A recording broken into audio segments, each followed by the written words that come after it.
Hello everyone, कैसे हैं आप सभी लोग। आई होप सभी अच्छे होंगे। आज मैं इस वीडियो में आपको द लॉस्ट चाइल्ड लेसन को एक्सप्लेन करूंगी, जिसके राइटर हैं मुल्क राज आनंद। ये लेसन काफ़ी बड़ा है, इसलिए मैंने इस लेसन को 2 पार्ट्स में डिवाइड कर दिया है।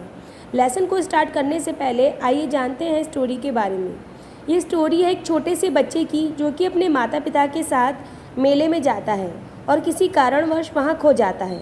उसने मेले में क्या क्या चीज़ें देखी और वह किस कारणवश मेले में खो जाता है, ये सब जानने के लिए हमें स्टोरी को पढ़ना होगा। तो चलिए स्टार्ट करते हैं lesson.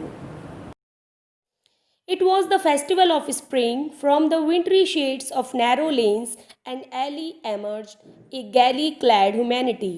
Some walked, some rode on horses, others sat, being carried in bamboo and bullock carts. One little boy ran between his father's legs, brimming over with life and laughter. बसंत का त्योहार था। तंग गलियों की ठंडी छायाओं से होते हुए लोग नए चमकदार कपड़े पहनकर मेले में जाते हुए दिखाई पड़ते हैं।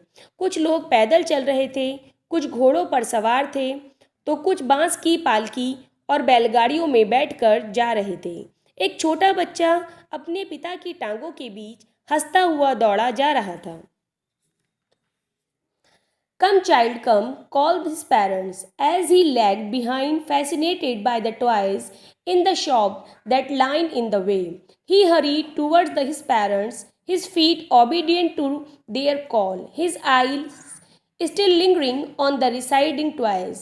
As he came to where they had stopped to wait for him, he could not suppress the desire of his heart, even though he well knew the old cold stare of refusal in their eyes. आ बच्चे आ, उसके माता पिता ने पुकारा, क्योंकि वह बच्चा रास्ते में लाइन से लगी हुई दुकानों के आकर्षक खिलौनों को देखकर पीछे छूट गया था। वह अपने माता पिता की ओर लपका। उसके पैर उनकी पुकार के प्रति आज्ञाकारी थे, पर इसकी आंखें अभी भी पीछे छूटते खिलौनों पर टिकी थी। जब वह वहां आया जहां उसके माता पिता उसका इंतज़ार कर रहे थे, तब वह अपने दिल की चाह को दबा नहीं पाया, जबकि वह अपने पिता की आंखों की पुरानी ठंडी मनाही की घूर को अच्छी तरह से जानता था। मीन्स वह जानता था कि उसके पिता उसको कुछ नहीं दिलाएंगे। I want that boy, he pleaded. His father looked at him, red-eyed, in his familiar tyrant's way. His mother, melted by the free spirit of the day, was tender, and giving him her finger to hold, said, "Look, child, what is before you?" It was a flowering mustard field, pale like melting gold as it swept across miles and miles of even land. उसने निवेदन किया, मुझे खिलौना चाहिए, लेकिन उसके पिता ने उसे क्रूर शासक की तरह अपनी लाल आंखें दिखाते हुए देखा। उसकी माता, जो कि बहुत नर्म दिल वाली थी, उसको उंगली पकड़ाते हुए बोली, देखो बच्चे, तुम्हारे सामने क्या है। सामने फूलों से भरा सरसों का खेत था, पिघले हुए सोने की तरह पीला। यह जमीन पर मीलों मील फैला हुआ था।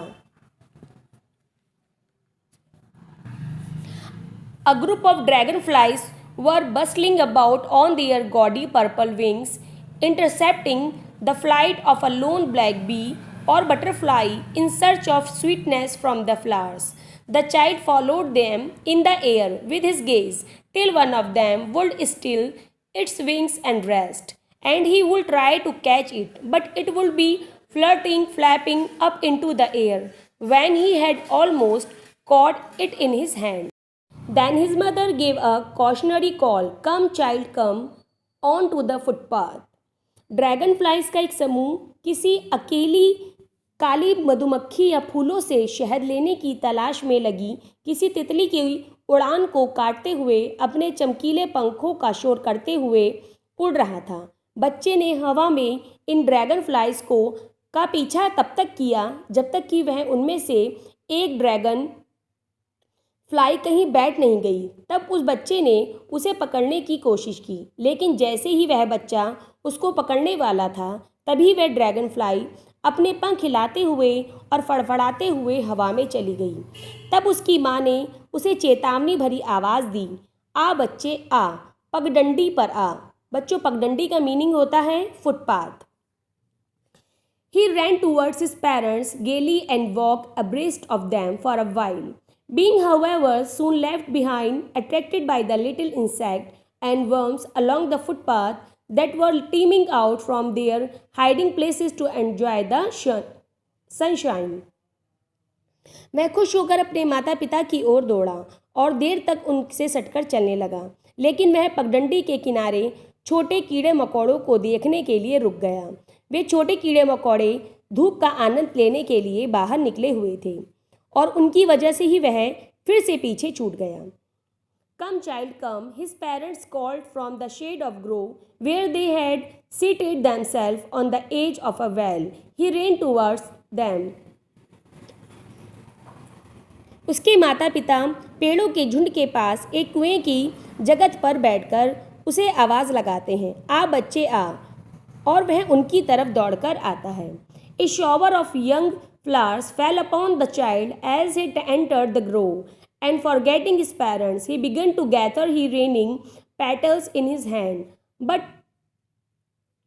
he heard the cooing of doves and ran towards his parents, shouting, the dove, the dove. Raining petals dropped from his forgotten hands. जब वह बच्चा पेड़ों के झुंड में दाखिल होता है तो उस पर छोटे फूलों की बारिश होने लगती है। उसने अपने माता पिता को भूलकर बरसती हुई पंखुड़ियों को अपने हाथों में इकट्ठा करना शुरू कर दिया। जैसे ही उसने फाख्ताओं का कूकना सुना, वह अपने माता पिता की ओर चिल्लाते हुए दौड़ा, फाख्ता फाख्ता, और तभी बरसती हुई पंखुड़ियाँ जो कि उसके हाथों में थी वो उसके हाथों से छूट जाती हैं। Come, child, come, they called to the child, who had now gone running in the wild capers round the banyan tree, and gathering him up, they took the narrow, winding footpath which led to the fair through the mustard field. आ बच्चे आ, उन्होंने बच्चे को पुकारा जो कि अब बरगद के पेड़ के चारों ओर गोल गोल उछल कूद करता दौड़ रहा था और उसके साथ लेकर उनको तंग लहरदार पगडुंडियों की ओर पकड़ा जो कि सरसों के खेत से मेले की ओर जाती थी। Near the village, the child could see many other footpaths full of thorns converging to the whirlpool to the air, and felt at once repelled and fascinated by the confusion of the world he was entering. जब वे गांव के पास पहुंचे तो वह बच्चा दूसरी अनेक पगडंडियां देख सकता था जो कि भारी भीड़ से भरी हुई थी और जो कि मेले के भंवर की ओर जाती हुई दिखाई दे रही थी, और उसने तुरंत अपने आप को संसार की उस अस्तव्यस्तता की ओर आकर्षित होते हुए महसूस किया जिसमें वह दाखिल होने वाला था। A sweet-meat seller hawked gulab jamun, rasgulla, barfi, jalebi at the corner of the entrance, and the crowd pressed around his counter at the foot on architecture of many colored sweets decorated with leaves of silver and gold. एक मिठाई बेचने वाले ने प्रवेश द्वार के सजे हुए कोने से आवाज़ लगाई जहां उसने अनेक रंगों की मिठाइयों को सोने और चांदी के वर्कों से सजाया था। वो कहता है, गुलाब जामुन, रसगुल्ला, बर्फी, जलेबी ले लो। The child started opened and his mouth watered for the burfi that was his favorite sweet. I want that burfi, he slowly murmured, but he half knew as he begged that his plea would not be heeded because his parents would say he was greedy. So without waiting for an answer, he moved on. लड़के ने खुली आंखों से निहारा और उसका मुंह बर्फ़ी के लिए पानी से भर गया जो कि उसकी फेवरेट मिठाई थी। वह कहता है, मुझे बर्फ़ी चाहिए, लेकिन जब उसने अपने माता पिता से प्रार्थना की तो वह आधे मन से जानता था कि वह मेरी प्रार्थना पर, मेरी रिक्वेस्ट पर ध्यान नहीं देंगे क्योंकि उसके माता पिता कहेंगे कि तू भुक्कड़ है। इसलिए बिना उत्तर का इंतज़ार किए हुए वह आगे बढ़ गया। A flower seller hawked a garland of gulmohar, a garland of gulmohar. The child seemed irresistibly drawn. He went towards the basket where his flowers lay heaped and half murmured, I want that garland, but he well knew his parents would refuse to buy him those flowers because they would say that they were cheap. So without waiting for an answer, he moved on. एक फूल बेचने वाले ने आवाज़ लगाई, गुलमोहर की माला, गुलमोहर की माला। बच्चा सम्मोहकता से उसकी तरफ आकर्षित हो गया। वह टोकरी की ओर गया जहां फूलों का ढेर लगा हुआ था और उसने आधे मन से बुदबुदाया, मुझे वह माला चाहिए। लेकिन वह अच्छी तरह से जानता था कि उसके माता पिता उसे फूलों को खरीदने से भी मना कर देंगे और वो उसे कहेंगे कि ये घटिया हैं। इसलिए बिना उत्तर का इंतज़ार किए हुए वह फिर से आगे बढ़ गया। इस वीडियो में बस इतना ही। इस लेसन का हाफ पार्ट अभी रह गया है। इस स्टोरी को पूरा सुनने के लिए नेक्स्ट पार्ट को ज़रूर देखें। Good bye and take care yourself.